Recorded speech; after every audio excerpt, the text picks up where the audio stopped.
Dear students, welcome to the channel. So in this video, we are going to discuss the exercises from the lesson Rosie's meeting with Nessie. So this is from class 6th uh, English reader book prescribed by Punjab School Education Board, right?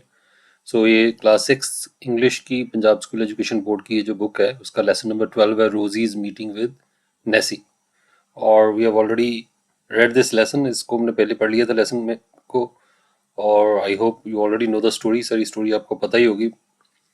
And in this video we are going to discuss the exercises, the back exercises from this book. ठीक है, so let's proceed. So सबसे पहले यहाँ पे ये आ रही है activity 2. Activity 1 जो थी वो it was at the beginning of the chapter. So हम जो बैक एक्सरसाइजेज ये सॉल्व करने जा रहे हैं. सो एक्टिविटी 2 है सबसे पहले और यहाँ पे फर्स्ट क्वेश्चन क्या है, given below are some words from the lesson, guess their meanings taking hints from the story, write the meanings in the blanks. तो ये जो वर्ड दिए हुए हैं इनके मीनिंग लिखने हैं हमने, राइट और सिंपल मीनिंग लिखेंगे जो स्टोरी में जिस तरीके से रेफरेंस दिया है उसके अकॉर्डिंगली. सो फर्स्ट वर्ड क्या है, मॉन्स्टर, राइट. सो मॉन्स्टर का क्या मीनिंग है?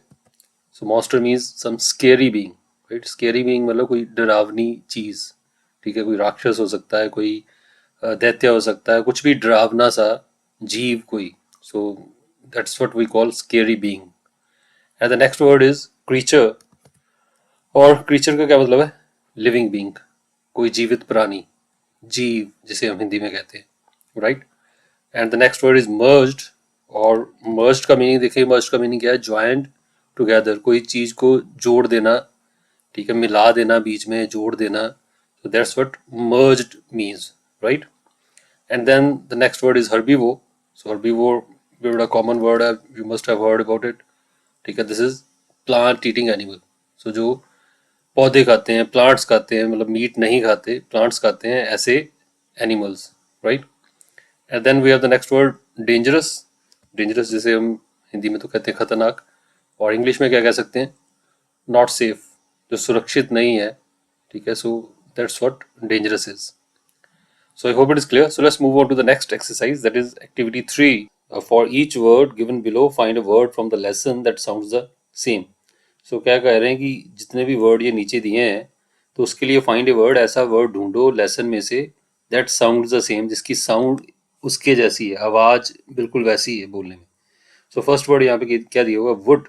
और वुड से मिलता जुलता जो वर्ड जिसकी साउंड ऐसी ही है लेकिन वर्ड डिफरेंट है, वो क्या है? वुड. WOULD, right. सो ये जो मॉडल वर्ब इसे कहते हैं, हेल्पिंग वर्ब कहते हैं. तो WOOD और WOULD both sound the same, right. So next है टू. TWOV2 होता है और TOOV2 होता है. सो ये TOO वाला टू भी वहां पे आया था, दोनों की साउंड सेम है. बोर्ड, और ये बोर्ड जो वुडन बोर्ड है, और एक दूसरा बोर्ड होता है जो वर्ब है, बोर होना जिसे हम कहते हैं, बोर हो गए. So this word was also there, board, right. और नेक्स्ट वर्ड है साइट. SITE साइट भी होता है और SIGHT साइट भी होता है, जो कि इस लेसन में आया है. साइट मतलब दृश्य, राइट. और ये जो पहली साइट है ये कोई प्लेस, कोई जगह. और दूसरा क्या है? नो. NO नो तो होता ही होता है, और KNOW नो भी होता है, नो मतलब जानना. तो ये जो लेसन में ये वर्ड आया था, राइट. और आगे क्या कह रहा है कि व्हाट डिड यू नोटिस, क्या नोटिस किया आपने? Each pair of words has the same sound but different meaning. तो यही हमने देखा है कि ये जो सारे पेयर्स हैं, दो वर्ड्स का जो ग्रुप है, सभी की साउंड सेम है लेकिन मीनिंग जो है वो डिफरेंट है. So let's move ahead.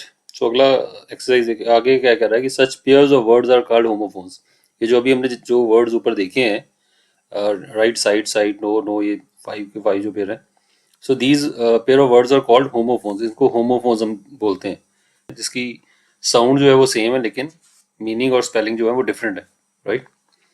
और आगे वो क्या कह रहा है? Right 5 more pairs of homophones. और 5 और पेयर ऑफ होमोफोन्स भी लिखो. ऊपर 5 तो हमने देखे हैं, तो इसके अलावा आप खुद से सोच के कोई 5 और जो है वो भी लिखो, तो वो भी हम डिस्कस कर लेते हैं. सो दीज आर 5 मोर, ठीक है. फर्स्ट वर्ड है हेयर और हेयर. सो एक हेयर बालों वाला, एक हेयर जो है जिसे खरगोश हम कहते हैं, राइट. और दूसरा सन, SUN सन, सूरज. और SON सन, जो बेटा जिसे कहते हैं. और SEAC समुद्र. और SEEC देखना. मीट, MEET मीट मिलना. MEAT मीट, मास जिसे कहते हैं. और बाय BUY बाय खरीदना और BY बाय जो है वो preposition है, right? These are some more pairs of homophones. और सेकंड क्वेश्चन क्या है, choose the correct word for each. So यहाँ पे भी अगेन होमोफोन्स दिए हुए हैं यहाँ पे, ठीक है. सो ये सारी होमोफोन्स की एक्सरसाइज चल रही है. एक वहाँ पे पेयर देखा, एक अभी हमने खुद लिखा, एक थर्ड यहाँ पे हम फिर देख रहे हैं. तो यहाँ पे वो क्या कह रहा है कि होमोफोन्स में जो राइट वर्ड है वो आपने फिल करना है, करेक्ट वर्ड फिल करना है. So give me dash address. So there, दो देयर के स्पेलिंग है और यहाँ पे कौन सा आएगा, THEIR वाला देयर आएगा, राइट. सो पहला देयर है वहाँ और ये देयर मतलब उनका, ठीक है. So give me their address, मुझे उनका एड्रेस दो. और दूसरा है he dash the ball, caught the ball. और कॉट, सो पहले वाला जो कॉट है तो ये वहां पे आएगा, राइट. और कॉट का मतलब यहाँ पे क्या है, पकड़ना, कैच करना, कैच की सेकंड फॉर्म है cot.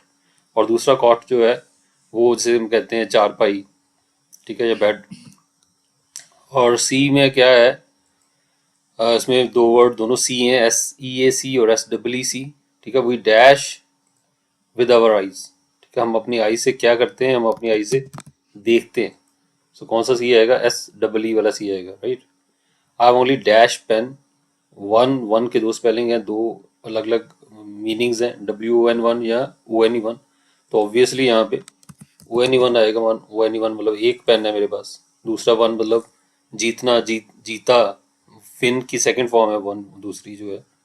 So please give me dash sugar, some sugar. So some कौन सा, SOME वाला सम है यहाँ पे, ठीक है. जो SUM वाला सम है वो जिसे हम टोटल कहते हैं वो चीज़ है.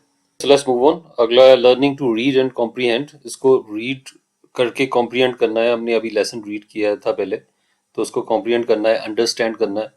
Answer the following questions. और यदि हमें अंडरस्टैंड हो गया है, लेसन का मतलब पता लग गया है, तो हम आंसर करेंगे इन क्वेश्चंस को. फर्स्ट क्वेश्चन क्या है, वेयर डिड रोजी गो. रोजी कहाँ गई. सो कहाँ गई थी Rosie, I am sure you already know. So Rosie went to visit her aunt Tina in Scotland. So कहाँ गई थी वो, अपनी आंट टीना को मिलने गई थी. कहाँ पे, स्कॉटलैंड. और स्कॉटलैंड कहाँ पे है, you can add which is in United kingdom. ये चाहो तो वो भी साथ में लिख सकते हो. तो आंट टीना को मिलने गई स्कॉटलैंड में. सेकंड क्वेश्चन है, व्हाट इज लॉचनेस. लॉचनेस क्या चीज है.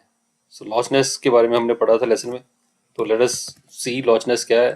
So Loch Ness is, right, a deep and famous lake in Scotland. So Loch Ness क्या है, एक डीप, गहरी और मशहूर लेक है स्कॉटलैंड में. It is believed to be the home of the Loch Ness monster. और ऐसा माना जाता है कि ये लॉच नेस मॉन्स्टर का घर है. सो लॉच नेस एक्चुअली तो झील का नाम है, लेक का नाम है, ठीक है, जहाँ पे वो गई थी रोजी.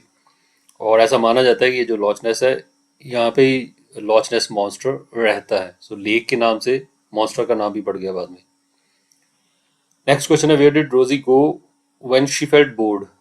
रोजी कहाँ गई जब वो बोर्ड महसूस हुआ, उसे जब बोरियत हुई तो वो कहाँ गई, राइट. और again it is a simple answer, Rosie went to the lake near her aunt's home when she felt bored. So Rosie कहाँ गई, लेक के पास गई जो कि उसकी आंट के घर के पास थी जब वो बोर्ड फील किया उसने. और लेक का नाम क्या था, लॉचनेस लेक था. तो ऐसा भी लिख सकते हो, Rosie went to Loch Ness lake which was near her aunt's home when she felt bored. So उसमें साथ में यदि चाहो तो लेक का नाम भी मेंशन कर सकते हो. और you can write it this way as well, थोड़ा सिंपल तरीके से भी लिख सकते हो, राइट. नेक्स्ट क्वेश्चन है, what did Rosie want to do at the lake. Rosie क्या करना चाहती थी लेक पे. सो लेक पे जाने का उसका पर्पस क्या था, क्या करना चाहती थी. Rosie wanted to throw stones into the lake.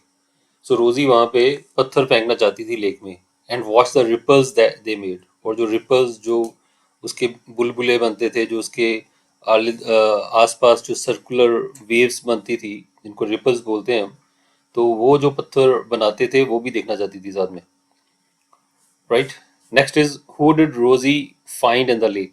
रोजी को लेक में कौन मिला. तो ये तो आप जानते ही हो सारे, वो मॉन्स्टर मिला था उसे, राइट. और वही हम लिखेंगे यहाँ पे, रोजी फाउंड नेसी. रोजी को नेसी मिला, a large dinosaur like creature. So उसे जो नेसी मिला, जो कि एक बड़ा सारा डायनासोर जैसा क्रीचर था, जीव था इन द लेक, लेक में उसे वो मिला. So these are the questions. बड़े सिंपल सिंपल आंसर लिखे हैं हमने, काफ़ी इजी हैं. Okay let's move on. अगला देखिए, नेक्स्ट एक्टिविटी क्या है. एक्टिविटी 5 है, से ट्रू और false for the following statements. हमने ट्रू या फॉल्स लिखना है यहाँ पे. सो ये भी, it should be very easy. So पहली चीज क्या है, Rosie went to visit her aunt Tina in Scotland. तो इसमें क्या कहा गया कि रोजी अपनी आंट टीना को मिलने गई स्कॉटलैंड में। तो बिल्कुल सही बात है, आंट टीना के पास ही गई थी, स्कॉटलैंड में गई थी वो। तो this should be true, right. और अगला देखें, aunt Tina told her to go out and throw stones into the lake. Aunt Tina ने उसको कहा कि वो जाए और जाके पत्थर फेंके लेक में। तो क्या ये सही है, ट्रू है या फॉल्स है? Right, it should be false, क्योंकि आंट टीना ने तो उसे नहीं कहा था कि पत्थर फेंके, उसका खुद का मन था। सो आंट टीना तो उसे पूछ रही थी कि तुम क्यों जाना चाहती हो, क्या पर्पज है वगैरह। तो ये उसकी अपनी मर्जी थी कि वो जाके थ्रो स्टोन्स करे वहां पे लेक में। तो this is false, right. Third देखें, Rosie met Nessie who wanted to eat her. Rosie Nessie को मिली जो कि उसे खाना चाहता था। क्या नेसी रोजी को खाना चाहता था? So that is totally wrong, खाना तो नहीं चाहता था, वो तो उसका दोस्त बन गया, वो तो बड़ा फ्रेंडली करेक्टर था उसका। So this is false. So Nessie didn't want to eat Rosie. और फोर्थ है, नेसी वाज अ हर्बीवोर। सो नेसी जो था वो हर्बीवोर था, प्लांट ईटिंग एनिमल था। क्या ये ट्रू है? Of course it is true. So उसने बताया कि मैं प्लांट्स खाता हूँ, तो मैं लोगों को नहीं खाता। और फिफ्थ है, Rosie went around the lake on Nessie's back. So Rosie, ठीक है, लेक घूमने गई नेसी की बैक पे, उसकी पीठ पे बैठ के। तो ये भी ट्रू है, एग्जैक्टली ऐसा ही हुआ था, वो घूमी थी लेक में उसकी पीठ पे बैठ के, right. So now let's move on to the next exercise, that is activity 6. Read the statements given below. Three options are given. Tick the right option. So statements को पढ़ना है, तीन options दिए हैं, right option को हमने टिक करना है। Scotland is in the dash of the United kingdom. Scotland जो है वो यूनाइटेड किंगडम की कौन सी डायरेक्शन में है? So it is in the north, यही पढ़ा था हमने वहाँ पे, ठीक है। So north is the correct answer. यहाँ पे आप लिख भी सकते हो बीच में ब्लैंक में, टिक भी कर सकते हो साथ में। The lake is dash, lake कैसी है? Is it nice and blue, deep and dangerous, black and dirty? So lesson के अकॉर्डिंगली हमने लिखना है कि वो क्या नाइस और ब्लू थी, और बड़ी अच्छी थी, ब्लू कलर की थी, डीप थी, गहरी थी, और डेंजरस थी, खतरनाक थी, या ब्लैक एंड डर्टी, काली थी और गंदी थी। ठीक है, ब्लैक एंड डर्टी तो बिल्कुल नहीं थी। और पेपर में जो हमें ऑप्शन दी गई है, वहाँ पे जो हमें लेसन में लिखा गया है, that is deep and dangerous. So deep और डेंजरस थी, ये बताया गया है, यदि आप उसको ध्यान से पढ़ो तो। और थर्ड है, रोजी गैदर्ड सम स्टोन्स बिकॉज, रोजी ने कुछ स्टोन्स को गैदर किया, इकट्ठा किया, क्योंकि, क्यों इकट्ठा किया था स्टोन्स को? She wanted to count them, वो उनको गिनना चाहती थी। She wanted to put them in her pocket, वो उनको अपनी जेब में डालना चाहती थी। She wanted to throw them into the lake, वो उनको लेक में फेंकना चाहती थी। The right answer is she wanted to throw them into the lake. Lake में फेंकने के लिए वो पत्थर इकट्ठे कर रही थी। The stone made a dash sound. So stone ऐसी साउंड प्रोड्यूस कर रहे थे व्हेन दे टच्ड वाटर, जब वो पानी को टच कर रहे थे तो इस तरह की आवाज आ रही थी। स्प्लैश की आवाज, आउच की, ईक्स की, स्प्लैश की आवाज, जो पानी में कुछ चीज गिरने की आवाज होती है वो स्प्लैश की आवाज होती है। और वही लेसन में भी लिखा था। नेसी वाज अ डैश क्रीचर। जो नेसी था वो कैसा क्रीचर था? ह्यूज, बहुत बड़ा, स्मॉल, छोटा, बैड, बुरा। ह्यूज था, बहुत बड़ा क्रीचर था वो, right. Nessie looked like a dash.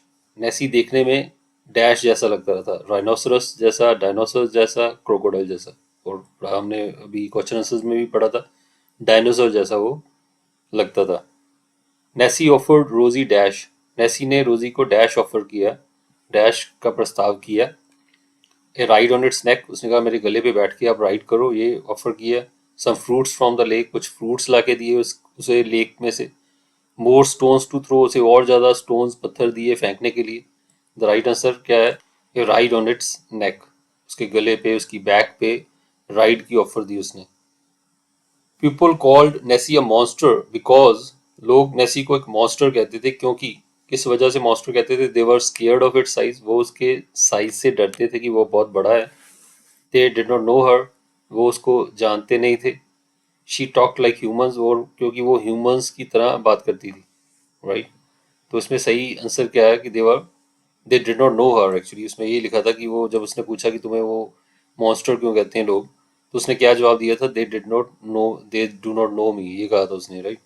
को अच्छी तरह से जानते नहीं थे उसकी नेचर को, उसके बारे में। So that's why they called him, called her monster, right. और नेक्स्ट है, Rosie caught on to Nessie strong dash to sit on her back. So Rosie ने नेसी के स्ट्रॉन्ग, मजबूत डैश को पकड़ा उसकी बैक पे, पीठ पे बैठने के लिए। तो क्या पकड़ा था उसने पीठ पे बैठने के लिए? नेक को पकड़ा था, उसके हॉर्न्स को, या हम्प को? राइट, सो राइट आंसर क्या है? हॉर्न्स। सो लेसन में एग्जैक्टली यही लिखा है, आप ध्यान से पढ़ोगे तो Rosie caught on to Nessie's strong horns. और अगला क्या है? Rosie did not see Nessie's cave because, कि रोजी ने नेसी की केव नहीं देखी। उसने कहा था नेसी ने मेरी केव देखो, लेकिन वो उसने देखी नहीं। बिकॉज, क्योंकि she was scare to go under water, उसको डर लग रहा था पानी के नीचे जाने से। She had to go to Edinburgh, उसने एडिनबर्ग जाना था। Her aunt was waiting for her, उसकी आंट जो थी वो इंतजार कर रही थी उसका। और इसमें राइट आंसर क्या है?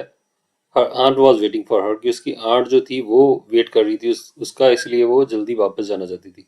तो एडिनबर्ग तो जाना था, लेकिन वो नेक्स्ट डे अगले दिन जाना था, तो स्केयर्ड भी नहीं थी वो। सो आंट वेट कर रही थी, that's the reason. Right, and now let's move ahead. और आगे क्या है? Learning language. लर्निंग लैंग्वेज में बात हो रही है पास्ट टेंस की। सो पास्ट टेंस जिसे हम भूतकाल कहते हैं, मान लो हिंदी में बीता हुआ समय। राइट, और यहाँ पे वो कह रहा है look at the following passage from the story, इसको पढ़ो आप ध्यान से। तो Nessie started the journey through the lake, soon they were swimming all around. So इसको आप सारे को ध्यान से पढ़ोगे तो व्हाट डू यू सी, क्या नजर आ रहा है? Here the action words verb such as started, caught, went, इस तरह के जो वर्ड यूज किए गए हैं इस ऊपर पैराग्राफ में, स्टार्टेड, कॉट, वेंट, ये been used in the first form. क्या ये फर्स्ट फॉर्म है? नो, ऐसा नहीं है। Is the action happening currently, क्या जो चीजें अभी हो रही है? नो, ऐसा नहीं है। It has happened in the past, past में हुई है ये सारी चीजें। When we talk of the past we use the past tense form of the verb. और जब पास्ट की बात करें, बीते समय की बात करें, तो पास्ट टेंस फॉर्म यूज करते हैं। और पास्ट टेंस फॉर्म कौन सी है? Second form of verb. So normal simple जो पास्ट टेंस होता है, तो उसमें वर्ब की सेकंड फॉर्म लगाते हैं। राइट, और यहाँ पे हमें ये एक्टिविटी दी गई है पास्ट टेंस की, complete the following passage using the correct form of the verb given the brackets. So bracket में जो वर्ब की फॉर्म दी हुई है उसकी करेक्ट फॉर्म लगानी है। सो करेक्ट फॉर्म कौन सी है? Again second form. ठीक है, तो it should be quite easy, काफी आसान होना चाहिए ये सारा काम। So once an elephant dash in a village, एक बार एक एलिफेंट डैश रहता था। So that is lived, live की सेकंड फॉर्म लिव्ड होगी। ही डैश, और यहाँ पे बिकम वर्ड दिया हुआ है, बिकम की सेकंड फॉर्म क्या है? Became. He became friends with the tailor, वो टेलर का दोस्त बन गया। सो बन गया, again it is past. The elephant used to, so यहाँ पे थोड़ा ट्रिकी हो जाता है, क्योंकि यहाँ पे गो की वैसे तो सेकंड फॉर्म वेंट है, लेकिन यहाँ पे वेंट नहीं आएगा। क्यों वेंट नहीं आएगा? क्योंकि टू लगा हुआ है। राइट, सो टू इन्फिनेटिव इसको कहते हैं हम। सो इसके बारे में कई बात करेंगे, अलग ग्रामर का टॉपिक डिस्कस करेंगे। तो टू जो होता है वो इन्फिनेटिव होता है, और इन्फिनेटिव के साथ हमेशा वर्ब की फर्स्ट फॉर्म ही लगती है। चाहे पास्ट टेंस की बात भी कर रहे हैं तो इन्फिनेटिव में टेंस की बात नहीं हो रही है। टेंस की बात देखो यहाँ पे हो रही है, ऑलरेडी यूज्ड लिखा हुआ है यहाँ पे, सेकंड फॉर्म पहले से लगी हुई है। तो यहाँ पे हमने पहले से सेकंड फॉर्म लगी हुई है, यहाँ पे इन्फिनेटिव लगाना है, यानी कि फर्स्ट फॉर्म। राइट, और नॉर्मली तो सेकंड ही लगाते हैं पास्ट में, तो यहाँ पे लेकिन ये अलग रोल प्ले कर रहा है ये जो इन्फिनेटिव है। Right, the elephant use to go to a river for a bath. So elephant जाता होता था रिवर बाथ के लिए। After drinking water and taking a bath it dash, ठीक है, यहाँ इट पास्ट, पास करता था, गुजरता था। राइट, गुजरता था, कहाँ से गुजरता था? बाय टेलर शॉप, टेलर की शॉप के पास से। एंड द टेलर, टेलर क्या करता था? गेव इट समथिंग, सो उसको कुछ देता था, gave it something to eat. Right, one day the tailor, और यहाँ पे वर्ड है बी। बी जो वर्ड है ये, इसकी फॉर्म्स कौन सी हैं? बी वर्ब की फर्स्ट फॉर्म होती है इज, एम या आर। ठीक है, या बी भी फर्स्ट फॉर्म ही है। और सेकंड फॉर्म इसकी होती है वाज या वर, और थर्ड फॉर्म होती है बीन। तो यहाँ पे बी की सेकंड फॉर्म वाज या वर आएगी, और यहाँ पे टेलर है तो सिंगुलर है तो वाज लग गया इसलिए। One day the tailor was in an angry mood. The elephant, come, come की सेकंड फॉर्म लगानी है, came. That day as usual, elephant हमेशा की लिए तरह वहां आया। द टेलर, प्रिक वर्ड लिखा है, प्रिक की सेकंड फॉर्म क्या है? प्रिक्ड, मतलब चुभा देना। सो एलिफेंट ने क्या उसने टेलर ने क्या किया? प्रिक कर दी, प्रिक्ड कर दी एलिफेंट की ट्रंक, उसकी सूंड, with his needle. The elephant dash pain, elephant ने फील, फील की सेकंड फॉर्म क्या है? फेल्ट पेन, एलिफेंट को पेन महसूस हुई। ही, मेक की सेकंड फॉर्म लगानी है, मेक की सेकंड फॉर्म क्या है? Made up, he made up his mind, उसने अपना माइंड बना लिया, अपना मन बना लिया। To teach the tailor a lesson, यहाँ पे वैसे तो द टेलर आना चाहिए। सो टेलर को लेसन सिखाने के लिए, सबक सिखाने के लिए उसने मन बना लिया। He dash to the river, go की सेकंड फॉर्म लगाएंगे again, he went to the river. ठीक है। एंड हैव की सेकंड फॉर्म हैड होती है। हैड हिज बाथ, वो नहाया, रिवर गया नहाया, एंड देन फिल की second form field, filled up it's trunk, उसने अपनी ट्रंक को सूंड को भरा विद मडी वाटर ही। फिर स्टॉप की सेकंड फॉर्म लगाएंगे यहाँ पे स्टॉप्ड।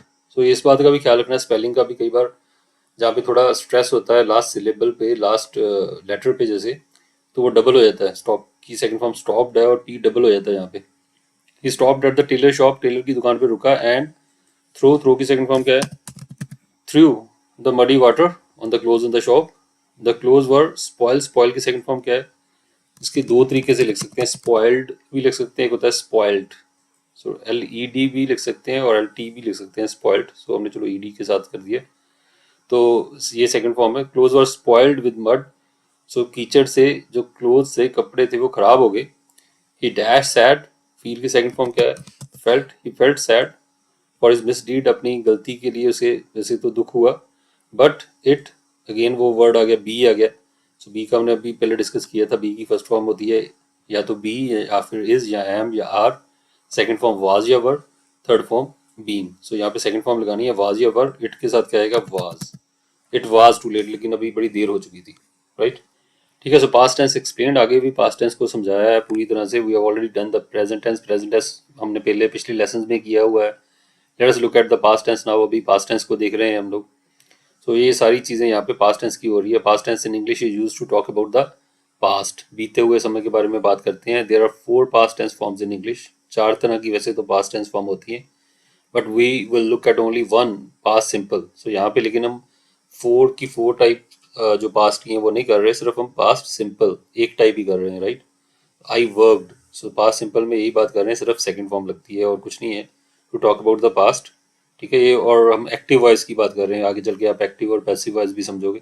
सो पैसिव वॉइस में तो पास्ट सिंपल में वाज वर्क के साथ थर्ड फॉर्म लगती है, ठीक है। एक्टिव वॉइस में जो है वो सेकंड फॉर्म लगती है। So Ram lived in Mumbai, lived second form है। Seema worked in a bank, worked second form है। The elephant felt pain, felt second form है। तो ये सब पास्ट सिंपल है। और नीचे वो क्या कह रहा है, given below are some newspaper headlines, change them into simple past. ये जो कुछ न्यूज़पेपर हेडलाइंस हमें दी हुई हैं, तो हमने इसको सिंपल पास्ट में चेंज करना है। तो जब भी टेंस बदलना हो तो मेन बात तो यही है कि हमने वर्ब को देखना है, वर्ब हेल्पिंग वर्ब, ठीक है, वो देखना है। तो यदि हम उसको पहचान लें तो हम कोई भी टेंस चेंज कर सकते हैं। तो पहले तो हम सभी सेंटेंसेस में वर्ब ढूंढेंगे, फिर उसको चेंज करेंगे हम यहाँ पे। तो वो कह रहा है ये जो न्यूज़पेपर हेडलाइंस है इनके टेंस चेंज करो, सिंपल पास्ट में बनाओ इसको। फर्स्ट है अ स्ट्रॉन्ग अर्थक्वेक जोल्ट्स उत्तराखंड। सो इसमें वर्ब कौन सा है, वर्ब ये वाला है जोल्ट्स, इसको हम इसकी जगह को इसको रिप्लेस करेंगे, राइट। जोल्ट मतलब झटका देना। अगले में देखें, Amitabh Bachchan wins the best actor Filmfare award. क्या वर्ब है यहाँ पे, विंस वर्ब है, विंस मतलब जीतना, जीते।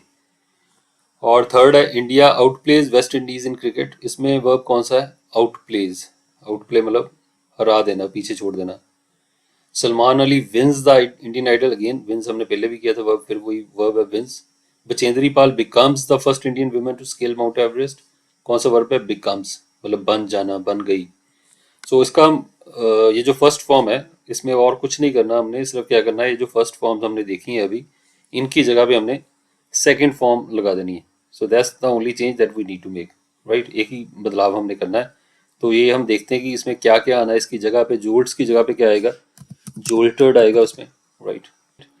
और पूरा सेंटेंस क्या लिखेंगे, यहाँ पे मैंने सिर्फ एक वर्ड काट के बदला है। तो आप जो लिखोगे पेपर में या कॉपी में या नोटबुक में, तो आप क्या लिखोगे, आप इसके नीचे प्रॉपर लाइन लिखोगे, स्ट्रॉन्ग अर्थक्वेक जोल्टेड उत्तराखंड। सो जोल्ट्स की जगह पे जोल्टेड लिख दोगे आप, राइट। तो वो पास्ट बन जाएगा। और सेकंड में क्या है, Amitabh Bachchan wins the best actor Filmfare award. So यहाँ पे हमने विंस की जगह पे क्या वर्ड लगा देना है, वन। वन जो है वो सेकंड फॉर्म है कि Amitabh Bachchan best actor Filmfare award जीते।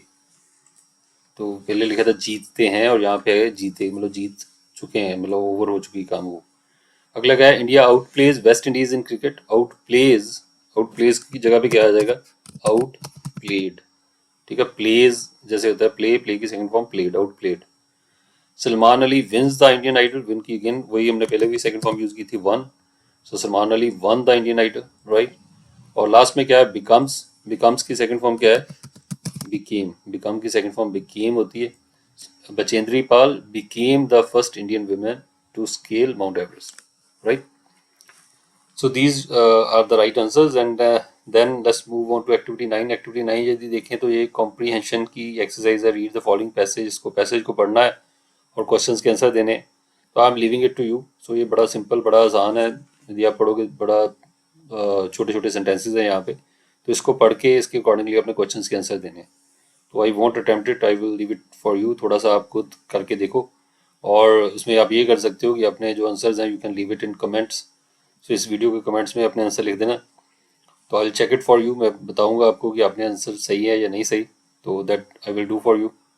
और इसी तरह इनके वर्ड्स के मीनिंग भी हमने लिखने हैं, वो भी आप सोच के लिखना अपनी तरफ से. और अगली एक्सरसाइज जो है एक्टिविटी 10, वो लिसनिंग की एक्सरसाइज है. ये प्रैक्टिकली करने वाली है, आपको सुनाएंगे और again you have to do it on your own. ठीक है. सो ये वाली दो एक्सरसाइज मैं अभी फिलहाल छोड़ रहा हूँ आपके लिए, राइट. और वही जो रीडिंग, और एक रीडिंग की एक्सरसाइज है, एक लिसनिंग की एक्सरसाइज है.